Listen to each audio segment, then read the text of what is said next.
एक बार की बात है। एक छोटे से गांव में एक महिला रहा करती थी जिसका नाम मीनाक्षी था। वह बहुत अच्छी इडली बनाया करती थी और उसकी इडली पूरे गांव में मशहूर थी। मीनाक्षी रोज गांव के बीचों बीच एक छोटी सी दुकान लगाया करती थी। वो सुबह सुबह ताजी ताजी इडली बनाती और उसे सुंदर से टिफिन में सजाकर गांव में बेचने चली आती। गांव में बच्चे बड़े बूढ़े सब इडली के बड़े दीवाने थे। अरे मीनाक्षी दीदी, जरा एक प्लेट इडली तो लगाना। जी भैया, लगाती हूँ। मीनाक्षी अपने ग्राहकों को जल्दी जल्दी इडली बनाकर दे देती है। उसमें से एक ग्राहक बोलता है, अरे मीनाक्षी दीदी, आपकी इडली का तो जवाब नहीं है। वाह, बहुत उम्दा बनाई है इडली। धन्यवाद भैया। काफी शाम हो जाती है और अंधेरा भी छा जाता है। मीनाक्षी अपनी दुकान बंद करके अपने घर वापस चली जाती है। वहीं मोहनलाल अपने घर पहुंचता है और अपनी पत्नी से इडली की बहुत तारीफ करता है। अरे पता है भाग्यवान, इडली तो मीनाक्षी बहन बनाती है, बहुत अच्छी। उसके जैसे इडली तो पूरे गांव में कोई ना बना पाता होगा। मोहनलाल की पत्नी उससे चिढ़ जाती है और उससे कहती है, अच्छा, तो अब मैं भी कल से इडली वड़ा की दुकान लगाऊंगी और देखती हूँ कौन खाने आता है इडली, उसके यहाँ कि मेरे यहाँ, देखती हूँ। सुमन अगले ही दिन गांव के बीचों बीच पहुंच जाती है जहाँ पे मीनाक्षी हमेशा दुकान लगाती है। उसने उसी जगह दुकान लगाई जहाँ पर मीनाक्षी लगाती है। थोड़ी देर बाद जब मीनाक्षी अपनी दुकान लगाने के लिए उस जगह पर आई तो उसने देखा कि वहां पर तो कोई और है। उसने जाकर उससे पूछा, बहन, आप कौन हैं? मैं तो यहाँ दुकान लगाती हूँ रोज इडली की। मैंने आपको पहले कभी यहाँ नहीं देखा। देखो देखो कैसे इतरा रही है। वो कुछ भी हो, यहाँ पे आज से मेरी दुकान लगेगी और सिर्फ मेरी। अपनी दुकान ले जा कहीं और। मीनाक्षी सुमन की ऐसी बात सुनकर बहुत उदास हो जाती है और वह वापस अपने घर की ओर निकल पड़ती है। अरे माँ, आप इतनी जल्दी घर आ गई? क्या हुआ? आज दुकान नहीं लगी? मीनाक्षी अपनी बेटी को वहाँ की सारी बातें समझाती है और बताती है कि आज के बाद वह दुकान नहीं लगाएगी। इतना सुन के उसकी बेटी रोने लगती है और कहती है, माँ, माँ, अब अब हम कैसे जिएंगे? अब क्या होगा हमारा? हम तो बहुत गरीब हैं। तुम परेशान मत हो बेटा, मैं और मेहनत करके घर से ही इडलियां बेचा करूंगी। तुम्हें परेशान मैं नहीं देख सकती बेटा।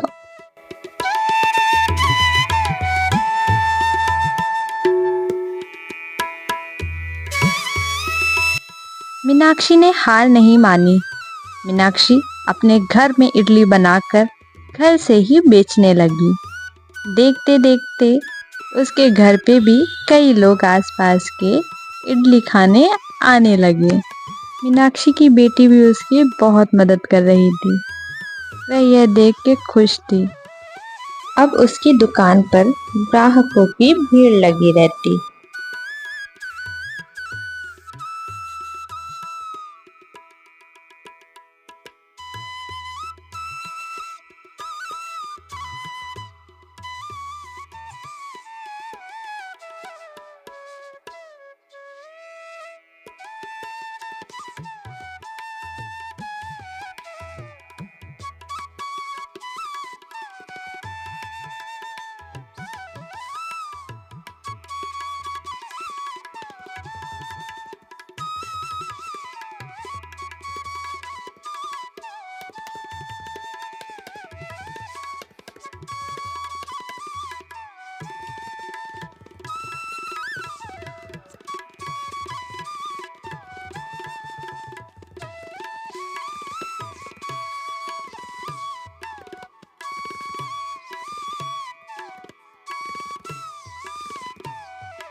मीनाक्षी की तो जैसे किस्मत ही बदल गई थी। उसने एक अच्छा घर खरीदा और वह सभी गांव वालों की बहुत अच्छे से मदद करती। उसका स्वभाव बहुत अच्छा था। कुछ दिन बाद गांव में हर जगह ये बात फैल गई। अरे सुनती हो सुमन, मीनाक्षी दीदी तो बड़ी दिल वाली है। मुझे पैसों की जरूरत थी, उन्होंने तुरंत मदद कर दी मेरी। मीनाक्षी की इतनी तारीफ सुनकर सुमन को मन ही मन गुस्सा आ रहा था। आखिरकार उसने इतने कम समय में इतनी पहचान बनाई तो बनाई कैसे। एक रात सुमन ने एक चोर को बुलाया। जी मालकिन जी, क्या काम है मुझसे? देखो, तुम्हें मेरा एक काम करना है। तुम्हें मीनाक्षी के घर जाकर चोरी करनी है। वहां पर जितने भी पैसे हों सारे पैसे चुरा लाना। ठीक है, मैं आपका काम कर दूंगा, मगर मुझे इस काम के बदले 50,000 रुपये चाहिए, नहीं तो मैं ये काम नहीं करूंगा। सुमन भी उसे वादा कर लेती है पैसे देने का। उसी वक्त वह चोर रात के अंधेरे में निकल पड़ता है।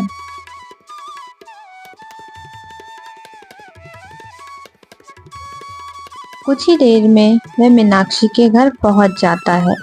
वह देखता है और सीधा घर के अंदर चला जाता है। पास के ही कमरे में सारे पैसे रखे हुए होते हैं। वह चोर सारे के सारे पैसे उठाकर फुर्र हो जाता है। सुबह जब मीनाक्षी उठती है तो देखती है वहां तो चोरी हो गई है। उसके सारे पैसे कोई ले गया है। तभी उसकी बेटी बोलती है, हाँ माँ, यहाँ तो 1 रुपए भी नहीं बचा, सारे के सारे पैसे चोर ले गए। मीनाक्षी जल्दी जल्दी सरपंच जी के पास जाती है और उनको वहां की सारी बातें बताती है। वह उनसे कहती है, सरपंच जी, हमारे सारे पैसे चोर ले गए। कुछ दिन बीतते हैं। आखिरकार वह चोर पकड़ा जाता है। एक दिन चोर आखिरकार पकड़ा ही जाता है। सरपंच जी उससे डांट फटकार लगाकर उससे पूछ ही लेते हैं आखिर उसने किसके कहने पे ये चोरी की। सरपंच जी, मुझे माफ कर दीजिए, मैंने ये चोरी खुद से नहीं की, मैंने सुमन के कहने पर ये चोरी की, मेरी इसमें कोई गलती नहीं। चोर की ये बात सुन के सरपंच जी ने सुमन को वहां पर बुलाया।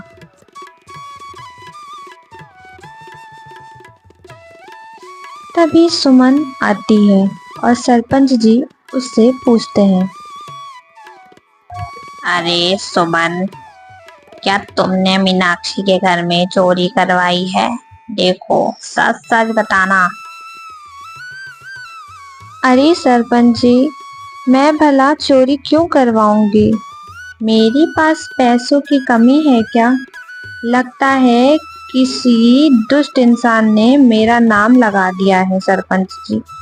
मैं तो ऐसे बिल्कुल भी नहीं हूँ, चाहे आप किसी से भी पूछ लें।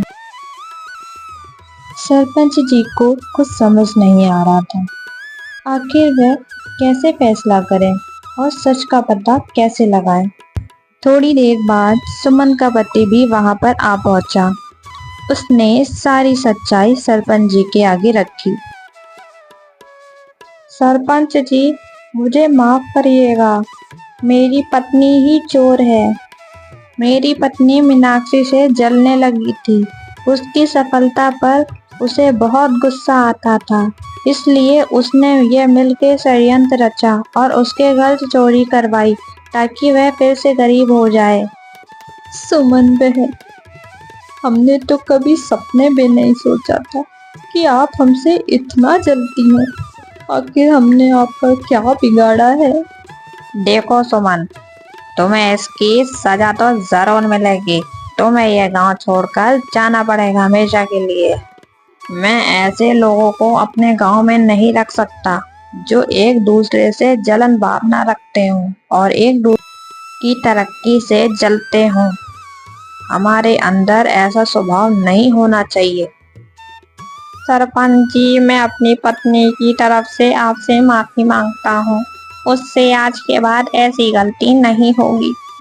हमें इस गांव से ना भगाएं, हमें यहीं रहने दें। हम आपसे माफी मांगते हैं और आप सभी गांव वालों से माफी मांगते हैं। हम दोनों को माफ कर दें। मीनाक्षी बहन, सरपंच जी, मुझे माफ कर दीजिए। मुझसे बहुत बड़ी भूल हो गई। मैं घमंड में चूर हो गई थी। मुझसे बहुत बड़ी गलती हो गई। मुझे हो सके तो माफ कर दीजिएगा। मीनाक्षी को सुमन के ऊपर तरस आ जाता है। वह उसे माफ कर देती है। सुमन बहन, मैं तुम्हें माफ करती हूँ, लेकिन हमें ऐसा नहीं करना चाहिए। इस बात का ध्यान रखिएगा। अगर मनुष्य ही मनुष्य का दुश्मन बन जाएगा तो हम जिएंगे कैसे?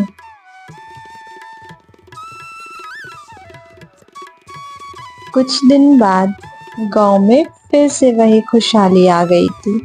सब हंसी खुशी और मिलजुल कर रहने लगे। मीनाक्षी ने गांव में एक बहुत बड़ा रेस्टोरेंट खोल लिया और वह बहुत चलने लगा। मीनाक्षी की जीवन ने हमें यह सिखाया कि जीवन में कितनी भी कठिनाइयां और परेशानियां आए, हमें उनसे लड़ना चाहिए और जीतना चाहिए।